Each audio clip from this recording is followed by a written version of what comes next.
황금알을 낳는 거위라 일컫는 서울 면세점 선정의 후폭풍이 심상치가 않습니다. 황금 거위의 주인이 된 한화 갤러리아 타임월드의 주가가 발표 당일이었던 지난 금요일부터 나흘째 연속 상한가를 기록하며 그 상승세가 좀처럼 꺾이지 않고 있습니다. 면세점 선정 결과가 사전에 유출된 것이 아닌가란 의혹이 제기되면서 관세청 등 금융감독당국이 자체 조사에 들어갔습니다. 이 현재 투자 경고 종목으로 지정 예고되어 있는 한화 갤러리아 주가 사태 영상으로 먼저 확인하겠습니다. 서울 일반경쟁에 한화 갤러리아 타임월드가 선정되었으며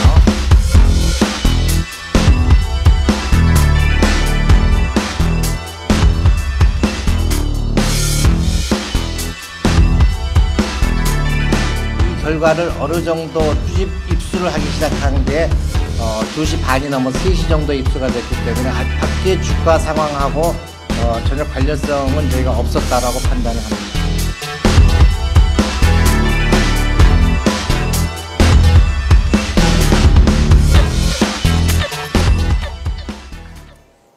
네, 오늘 큐플러스에서는 한화 갤러리아 타임월드 주가 폭등과 관련해서 시청자 여러분의 의견을 받습니다.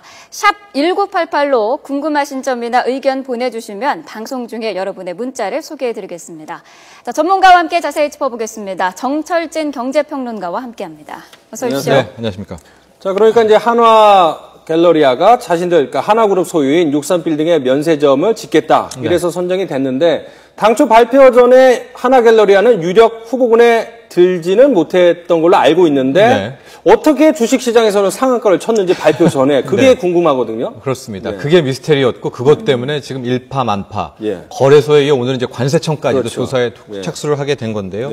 말씀하신 것처럼 이 한화 갤러리아 같은 경우에는 7개 이제 대기업 후보군들 중에서 어쨌든 유력 후보군은 아니었습니다. 이제 그 입지 선정이 바로 여의도 63빌딩이었기 때문에 근데 결과적으로는 이제 그 입지가 오히려 심사위원들의 마음을 돌렸다 이렇게 되지만 당시만 해도 한화 갤러리아 타임월드는 유력군이 아니어서 이제 발표 당일이 7월 10일 아니었습니까? 10일 날 오전에 일찌감치 한번 이제 상한가를 찍고 잠시 내려왔다가 이제 2시 반에 다시 상한가를 찍으니까 거기서부터 이제 이후에 결과적으로 발표에 이제 한화 갤러리아 이름이 불렸고요. 많은 의문이 제기된 건데 주가를 좀 보면은요. 이 발표 전날이죠. 7월 9일 한화 갤러리아 주가가 6만 원이었습니다. 근데 오늘 종가를 보시면 17만 원. 그러니까 이후 4거래일 연속 상한가 30%씩을 찍으면 거의 3배 가까이 이제 폭등을 하게 된 건데 표에도 나오지만은 아니 근데 왜 4거래일이면은 해봤자 120%밖에 안 되는데 거의 200%가 올랐지라고 생각하시지만 주식은 일종의 복리가 있습니다. 즉 100에서 30% 오르면 130 아닙니까? 그 다음날 또 30%가 오르면 130에서 30%가 또 추가가 되는 거기 때문에 지금 주가가 기하급수적으로 오르고 있는 겁니다. 이렇게 연일 상한가를 달리는 거는 좀 이례적인 상황 아닙니까? 일단은 이렇게 볼 수가 있습니다. 만에 하나 첫날 상한가가 아니었고, 그러니까 7월 10일 날에는 뭐 그저 그렇게 끝났고, 발표 다음 날인 7월 11일부터 적어도 한 2거래일, 3거래일 정도 상한가를 쳤다는 거는 어느 정도 좀 괜찮습니다. 왜냐하면 향후 이 면세점 효과라는 걸 반영했기 때문에. 근데 문제가 되는 거는 그 발표 당일, 7월 10일부터 상한가 랠리를 펼쳤고 그때 이미 들어온 거래량이라는 게 꽤 상당했거든요. 그것은 이미 상당 부분 어떤 의구심을 가질 만한 부분이 있는 거죠. 그러니까는 발표 전날 한화 갤러리의 주가 동향을 보면 한 6만 원대에서 지지부진했는데 발표 당일날 6만 원 조금 오르더니 갑자기 올랐거든요. 족집게라고 봐야 됩니까? 그렇죠. 그러니까 그래서 지금 의구심이 증폭되는 거고, 그러니까 이 랠리가 7월 10일이 아닌 11일부터 발표 다음 날부터 됐다면 실은 이 정도의 후폭풍은 아니었을 겁니다. 근데 7월 10일 그것도 오전 일찍 상한가를 한번 등극을 하게 되니까 여기서부터 많은 의심들이 나옵니다. 혹시 시나리오는 어떤 시나리오가 있을까요? 주식 시장이 어떻게 이렇게 일찍 감지했을까? 지금 가장 관세청이나 기타 등등은 이제 심사위원으로부터 혹시나 이제 세워 나가지 않았을까라는 의구심이 있는 것 같습니다. 근데 취합은 관세청 해명에 따르면 이미 거의 3시 다 돼서 각 그 심사위원들 12명을 취합했다고 하거든요. 그러니까 그나마 예상할 수 있는 시나리오는 일부 심사위원들이 뭐 몰표를 던졌겠다. 물론 심사위원들한테는 불명예적인 거고요. 그러나 어쨌든 그 부분을 이제 집중적으로 수사하겠다라고 하는 거니까 그런 시나리오 정도를 생각할 수가 있죠. 그렇죠. 뭐 저희가 이제 단정적으로 얘기를 하는 거 아니고 어쨌든 가능성이 있는 부분을 짚어봐야 되니까 뭐 분위기가 이제 하나 갤러리아 시켜줘야 되지 않느냐라는 분위기가 있는데 누군가가 유출했을 가능성이 있을 가능성이 있습니까? 그러니까 이런 거죠. 프레젠테이션, 대기업 프레젠테이션은 전날 이미 이제 밤에 끝났다고 하니까 이제 7월 9일 이것도 시나리오 중에 하나니까 그때 좀 어느 정도 이 구두 협의로 해서 이렇게 보니까 여기가 될 것 같아. 뭐 이런 정보가 샜을 수 있지 않나.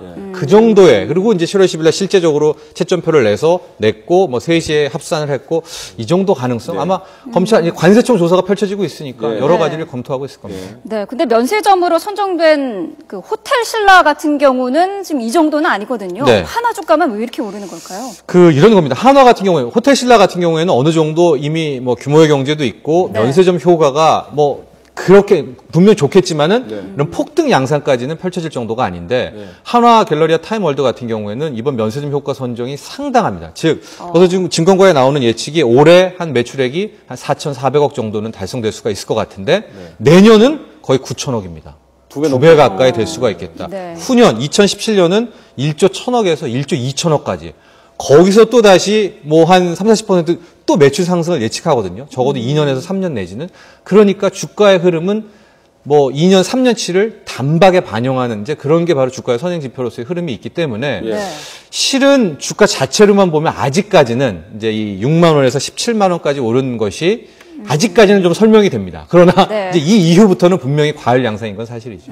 시청자 문자 보니까 뭐 무조건 의혹 제기하는 언론도 뭐 문제다 이렇게 하는데 뭐 주식 사이트에서 떠드는데 당연히 사조인데 사실 보통 이제 2만 주 거래된 것이 이제 당일날은 80만 주 넘게 43배 폭증했는데 맞습니다. 그렇다면 수많은 사람들이 어디선가 하나 갤러리가 될 것이 유력하대 뭐 이런 얘기를 어디선가 들었다라는 거 아니겠습니까? 그래서 지금 거래소가 조사 착수하는 것은 그 계좌를 그러니까 계좌에 따른 거래량과 그 액수들을 보고 있는 것 같습니다. 그러니까 아직까지 이 한국 거래소는 계좌를 뭐 추적할 수 있는 권한은 없으니까 그건 금감원의 몫이니까요. 그래서 지금 거래소가 하는 작업도 어디서 많이 거래량이 흘러나왔으며 몇 시대에서 또 그 거래 계좌는 얼마나 많은 차익을 남겼을까 이런 DB 분석, 데이터 분석을 일단은 하고 있는 것 같습니다.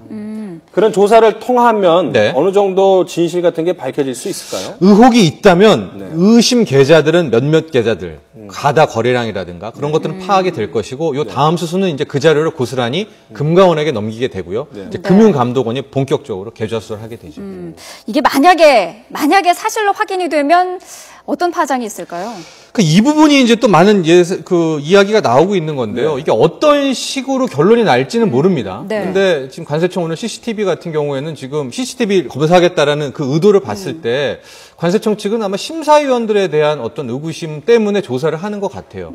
근데 만약에 정보가 유출이 됐다. 그러면은 뭐 누군가에 의해서 유출이 됐겠죠. 그럼 그 유출한 사람은 실제로 이 미공개 정보 이용에 따른 불공정 거래 처벌을 받습니다. 그래서 뭐 우리나라 법상 보면은 10년 이하의 징역에 5억 이상의 벌금, 만약 주가 차익이 50억 이상이면은 최대 무기징역까지 이제 소위 말하는 불공정 거래 처벌을 받거든요.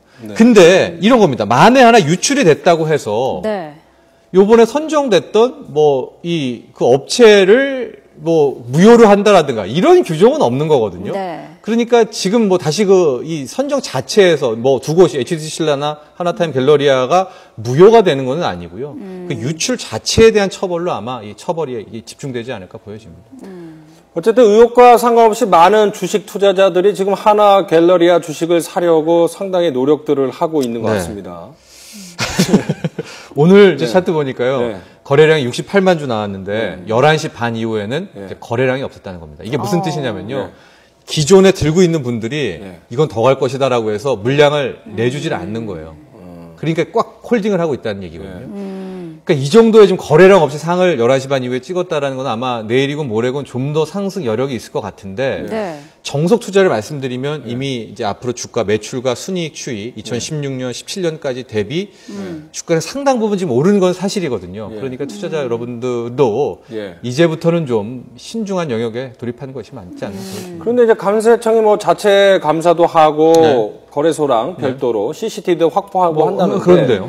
근데 그 수사권도 없고 압수수색 영장을 칠 수도 없기 때문에 뭐 통화 내역 조회 이런 거 같은 것도 안 한다면 그렇죠. 철저한 조사가 될 수 있을지가 사실 의문입니다. 그렇죠. 이번에 지금 하겠다는 관세청 조사가 그 심사위원들이 묵었던 2박 3일 수폭했던 것이 이제 영종도 인천공항공사 인재개발원이거든요. 이제 거기에 자체 거니까 이제 CCTV들을 모아서 볼 수 있는 아마 그런 권한들이 있을 것 같은데 거기서 이상이 있다면 이제 그걸 검찰에 신고한다 이런 수순을 밟게 될 것 같은데 그래서 뭐 이제 뭐 여론들 뭐 인터넷 의견들 보면은 과연 그 CCTV가 요즘에 어떤 세상에 있는 걸 다 알 텐데 뭐 이상 행동을 보였을까 좀 더 의혹이 있다면 체계적인 수사가 돼야 되지 않나라는 의견들이 있는 것도 사실이죠. 지금 그 뭐 연예계에서도 좀 다른 얘기긴 하지만은 미리 정보가 이렇게 떠돌아다니는 이제 스포일러라고 해서 뭐 영화에서 서약도 쓰고 그런다고 하는데 서약서 같은 거 쓰지 않았겠으면 뭐 외부랑도 격리가 됐던 것 같은데. 그렇죠. 아마 우리가 그 심사위원 같은 경우에는 뭐 서약서에 대한 처벌도 있을 텐데 특별한 지금 규제 처벌 규정은 없었던 것 같고요. 만에 하나 그 유출한 당본인이 처벌받는다면 제가 방금 말씀드린 미공개 정보 이용에 따른 뭐 주가 차익을 얻은 거기에 대한 불공정 거래 처벌을 받을 것 같습니다. 앞으로 이 한화 갤러리아 타임즈 어떻게 좀 흐름이 될까요? 근데 이게 참 좀 안타까운 게 그 회사 측은 좀 화가 많이 날 겁니다, 아마. 왜냐하면 자기네들도 열심히 노력했고 좋은 기획안을 만들어가지고 이런 사업권 선정을 받았는데 본의 아닌 이 주가 후폭풍 때문에 마치 좀 뭔가 좀 깨름칙한 뭐 그런 모습새를 보이고 있어서 아마 한화 관계자들도 좀 속이 좀 상할 것 같은데 글쎄요, 뭐 어쨌든 이런 흐름이 왔으면 명명백백 사후 이제 처리를 좀 하게 될 것 같고요. 한화 갤러리아 이제 곧 빨리 여의도 63몰딩 이제 고쳐서 이제 면세점 사업에 좀 집중하는 이제 그런 흐름으로 돌아가지 않을까 보여집니다. 지금 뭐 과열 양상을 보이는 건 분명한 건데 뭐 폭락하거나 이럴 가능성은 없는 거죠. 글쎄요, 주가라는 것은 뭐 누가 예측에 뭐 엄청난 영역이긴 하지만 향후 나오는 분석은 앞으로 2017년까지는 뭐 별 이변이 없다면 한국 관광에 요커들도 계속 오고 한국의 관광 시장도 커진다면 그래서 면세점 사업이라는 게 앞으로 2, 3년 정도는 굉장한 성장 여력이 있는 건 사실입니다. 누군가는 한화 갤러리아 주식을 미리 사서 상당히 기분이 좋을 것 같고요. 3배니까 말이죠, 거의 3배. 이제 3배니까 더 넣을 수도 있고 하는데 여러 가지 의혹들이 계속 나오고 있는 만큼의 당국의 철저한 조사가 있어서 과연 유출이 됐는지 안 됐는지 명확하게 좀 빨리 밝혀야 될 것 같습니다. 지금까지 정철진 경제평론가와 함께 말씀 나눠봤습니다. 오늘 말씀 고맙습니다. 고맙습니다.